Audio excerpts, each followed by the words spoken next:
Halo, nama saya Arisa Dale, NIM 19210069, mata kuliah Rekayasa Perangkat Lunak. Nah, adapun latar belakang aplikasi ini yaitu sistem informasi pelayanan rawat jalan yang dinamakan GITOS ini merupakan sistem informasi untuk publik yang memudahkan pengguna mengetahui jadwal pelayanan rawat jalan dari suatu rumah sakit yang diinginkan. Nah, sistem informasi ini juga dapat mengurangi antrian, registrasi, serta meminimalisir waktu tunggu dari pasien untuk mendapatkan pelayanan. Sistem informasi ini berbasis web dan mobile. Nah, hal ini tercermin pada perubahan fungsi rumah sakit yang pada awalnya hanya memberi pelayanan yang bersifat penyembuh saja terhadap pasien melalui rawat jalan, dan rawat jalan bergeser ke pelayanan yang lebih komprehensif. Kemudian kita masuk ke dalam fitur-fitur yang ada di dalamnya. Adapun fitur-fiturnya yaitu jadwal praktek dokter, jadwal pelayanan rumah sakit, registrasi pasien, pembayaran di kasir, antrian apotek, laboratorium, radiologi, dan GPS. Nah, pada jadwal praktek dokter dan jadwal pelayanan rumah sakit ini, pengguna dimudahkan untuk mengetahui jadwal dokter dari rumah sakit yang diinginkan. Dengan fitur ini, pengguna tidak perlu lagi ke rumah sakit yang dimaksud untuk mengetahui jadwal pelayanan di sana. Kemudian kita masuk ke registrasi pasien, di mana registrasi pasien ini untuk meminimalisir waktu tunggu registrasi pasien di rumah sakit. Pengguna dapat menggunakan fitur ini tanpa harus mengantri. Dengan fitur ini, pengguna tidak perlu lagi datang lebih awal ke rumah sakit untuk registrasi, sedangkan jadwal pelayanan dokter belum dibuka. Nah, oke, kita masuk ke dalam pembayaran di kasir. Nah, setelah melakukan registrasi online, pengguna melakukan pembayaran biaya registrasi di kasir. Untuk mendapatkan pelayanan dokter, nomor antrian yang sudah didapatkan akan diverifikasi petugas kasir setelah selesai melakukan pembayaran biaya registrasi. Kemudian kita masuk ke dalam antrian apotek, laboratorium, atau radiologi. Nah, setelah pemeriksaan telah selesai dilakukan dan pasien mendapat resep obat atau rujukan ke laboratorium atau radiologi, pasien dapat memilih pilihan yang ada pada apotek, laboratorium, dan radiologi untuk mendapatkan nomor antrian pelayanan di unit yang dimaksud. Dan yang terakhir adalah GPS.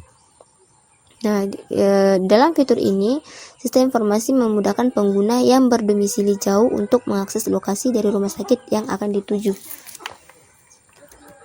Oke, sedangkan pada metode pengembangan sendiri yaitu menggunakan metode pengembangan waterfall, di mana tahap-tahap dari metode pengembangan waterfall ini terdiri dari rekayasa sistem.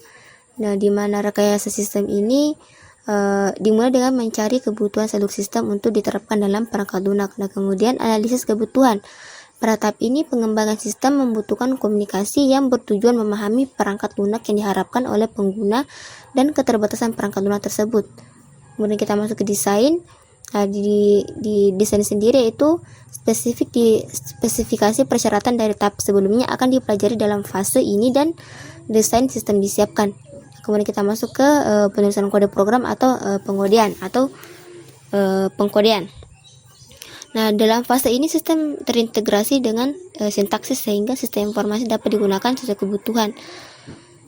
Nah, penulisan kode program sendiri itu bisa ditulis dalam bahasa pemrograman C++, JavaScript, Pascal, ataupun bahasa pemrograman yang lainnya. Kemudian kita masuk ke pengujian. Dalam pengujian ini, semua unit yang telah dikembangkan dan pengkodean yang benar diuji langsung untuk penggunaannya. Contohnya yaitu menggunakan pengujian di black box. Nah, kemudian yang terakhir adalah pemeliharaan. Nah, dalam pemeliharaan ini, fase terakhir dalam model air terjun, perangkat lunak atau sistem informasi yang sudah jadi akan dijalankan kemudian dipelihara. Yang kemudian kita masuk ke data flow diagram. Nah, lebih jelasnya kita akan menjelaskan di DVD diagram konteks. Nah, di mana sistem informasi GITOS ini terdiri dari pengguna, kasir, petugas apotek, bagian laboratorium, dokter atau perawat, bagian rekam medik, dan petugas administrasi. Nah, di mana pengguna ini akan menerima karcis dari sistem informasi. Nah, kemudian pengguna akan memasukkan data pasien ke sistem informasi. Begitupun juga dengan kasir, itu akan menerima total biaya dari sistem informasi. Petugas apotek juga pun begitu. Nah, di bagian rekam medik dan dokter atau perawat, yaitu pada rekam medik ini akan menerima rekam medis pasien dari sistem informasi. Begitupun juga dengan dokter perawat akan menerima resume dan resep. Nah, kemudian dokter dan perawat ini akan memberikan catatan pemeriksaan kepada sistem informasi. Begitupun juga dengan bagian laboratorium dan radiologi.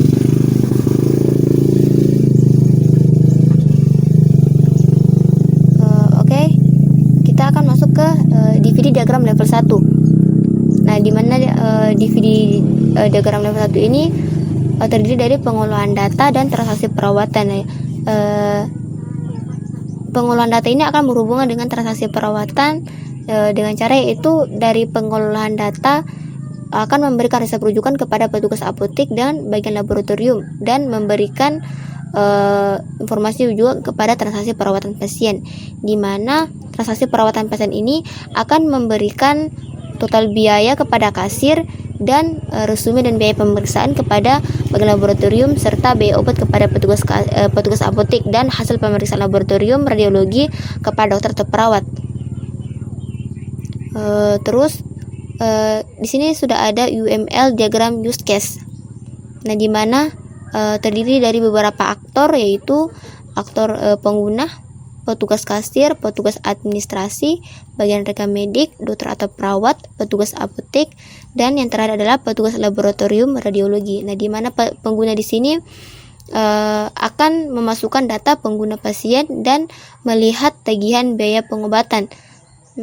Begitupun juga dengan petugas kasir akan melihat tagihan biaya pengobatan, dan petugas administrasi dengan bagian rekam medik itu akan mengedit data pasien dan mencari data pasien serta memelihara data pasien dan menginput nomor rekam medik. Nah, sedangkan dokter atau perawat yaitu menginput catatan pemeriksaan pasien, menginput resep pasien, menginput rujukan lab atau radiologi, mengedit resep dan resep atau rujukan. Kemudian petugas apotek itu memelihara resep pasien, menyetujui atau membatalkan pembelian obat. Yang terakhir adalah petugas laboratorium radiologi, yaitu menginput hasil pemeriksaan dan menyetujui atau membatalkan pemeriksaan. Nah, kemudian akan dikelola oleh pengolahan data pasien dan kemudian login.